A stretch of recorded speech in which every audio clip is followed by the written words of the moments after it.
Hey everyone, guess who's back? Back again. No, I'm not Slim Shady, though the light complexion and blonde hair may fool you. Biggest difference between me and him is I'm sitting. Also, he's rich.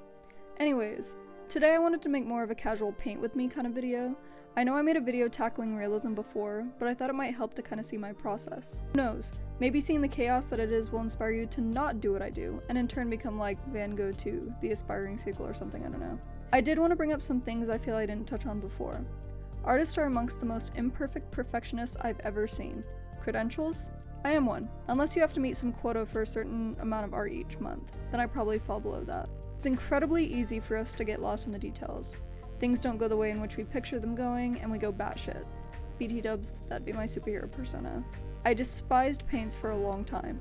After I was introduced to digital art, I just kind of never went back or tried again. The biggest reason was impatience and the inability to undo. God, I love the undo feature. But another was, well, it was friggin' hard. I wouldn't think beforehand and just delve into it like the shallow end of a pool. Don't recommend. I know this sounds like the worst advice ever, but don't overthink it. I know, but I'm being for realsies. You won't have much fun if you're making sure every square inch corresponds with your subject and every color matches to a T. Have fun with it. Paintings are like nails. As long as they look good from far away, mission accomplished. Don't be afraid to make your painting your own. Stylize it. Add colors that aren't in the original reference, like purples or blues.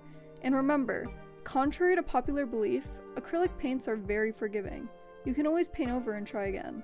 Another thing that goes with pretty much any hobby is you need to take a break.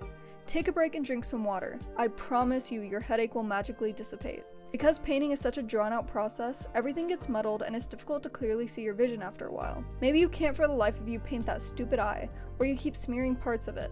Have you or a loved one experienced any of these symptoms? Then try touching some grass. I'm kidding. If you're anything like me, I like to finish what I started the moment that I start it. I would not eat, sleep, or breathe until I get work finished, if not for this weak vessel I reside in. Believe it or not, that's not determination. That's a bad habit. I can't tell you how much more enjoyable of an experience painting is when I allow my brain, eyes, and hand a good break for an hour or so. When you come back to it, it'll be much easier to notice mistakes you didn't see prior or acknowledge what next steps need to be taken when before you didn't know what else to do. The last thing I can think of right now is something I mentioned in, again, my realism video. Everything is just shapes, blobs.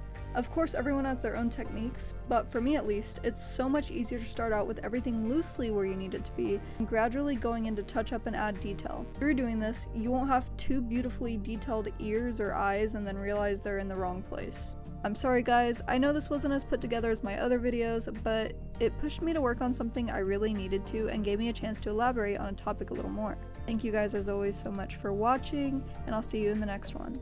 Bye!